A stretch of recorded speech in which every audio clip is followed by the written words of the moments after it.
นี้เฮาสิมากินแกงหน่อไม้เด้อนี่นะแนะนำใส่ปลาดุกตัวใหญ่ๆเด้อพี่น้องเด้อนี่แซ่บสุดหลายผู้ได้หัวแต่หัวไรพวกปากเลย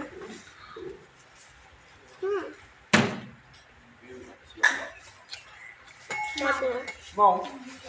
โอ้มาเลยดอก น้ำไม้สด ดอกนี้อันหนึ่งๆแซ่บหลายพี่น้อง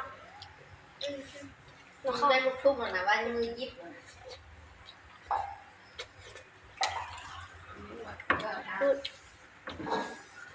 มีตะไบมา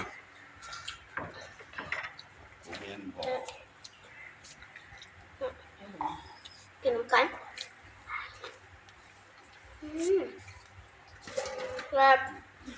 โอ้ยอยาก ยากมันเล่น ลาพี่น้องเลยไหม แต่หัวดูก็แม่มา มากินกันก่อนไปเลย ลาพี่น้องก่อนไหม ก่อนไปดู เจอกันคลิปหน้าเด้อสิขอกินข้าวไงก่อน แล้วพี่น้องเราเจอกันคลิปหน้าก็ขอกินข้าวงานก่อน ฝากกดไลค์กดแชร์น้องเด้อ ฝากกดไลค์กดแชร์เยอะ